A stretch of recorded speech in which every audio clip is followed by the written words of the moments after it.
Tēnā, Mr. Speaker. Honi Harawira. Kia ora.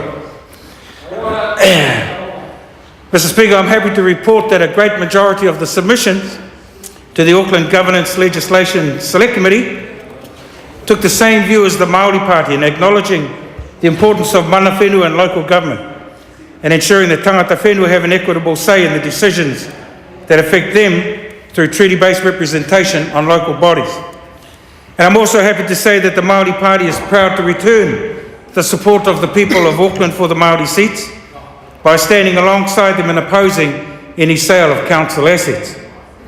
The bill sets it out quite simply: no Auckland local authority, including the Auckland Transitional Authority set up this year, shall dispose of any parks, swimming pools, libraries or public housing assets, and attaches a comprehensive list of some 41 assets that the bill seeks to protect, including such assets as water supply, transport, port and property.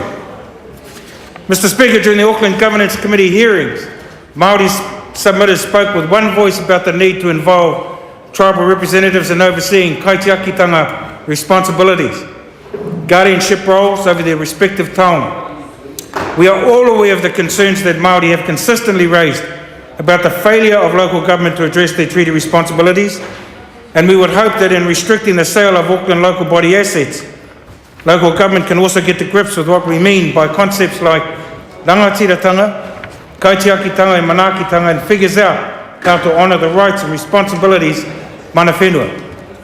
Mr. Speaker, this bill gives us a great opportunity to get things right in terms of the health and well-being of our environment by enabling whānau, hapu and iwi as kaitiaki to propose, to shape and to help implement measures to keep our natural resources healthy, safe and intact for future generations, and also to ensure that all lands and resources remain in domestic ownership rather than in the hands of foreign speculators.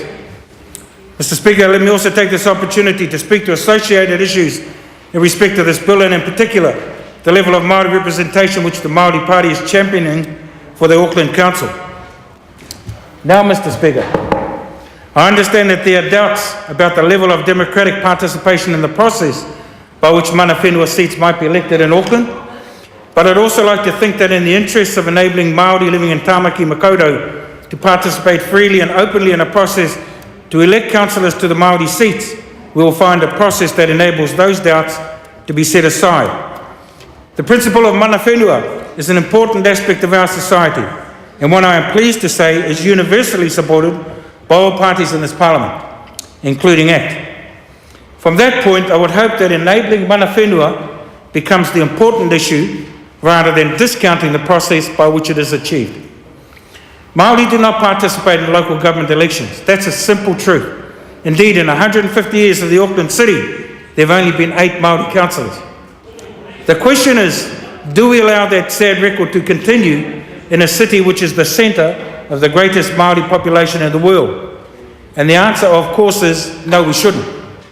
So what do we do about it? Well, given that mana whenua is important to the development of the future of Auckland, the only issues are: 1, to establish an open and transparent process that enables candidates who meet mana whenua criteria to contest the election, and 2, to establish an open and transparent process that enables Māori to vote for those candidates. I know that everyone thinks that this issue is done and dusted already, but the truth is that it ain't over till it's over. The Māori Party has been working strenuously on this proposal, and we will continue to do so until we achieve a solution that ensures the most democratic outcome by encouraging more and more Māori to participate in the electoral process. Finally, I'd like to raise an idea for Point of order. A point of order, I think the member should be brought back to the bill itself. It's got nothing to do with these seats. It's all about the assets of Auckland. I think the member has actually, speaking for a constituency, has made his views quite clear, and I understand the points he's made. It's not upheld. Honi Harawira. Tēnā koe. Finally, I want to raise an idea for consideration about how we can ensure the full participation of Māori in governance arrangements, including the management of those assets. In our treaty policy, the Māori Party signalled an interest in joint ventures as a means of advancing the reconciliation between iwi, hapu and the Crown.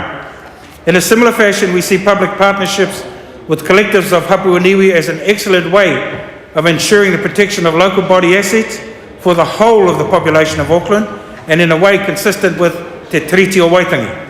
Mr. Speaker, we are happy to support this bill.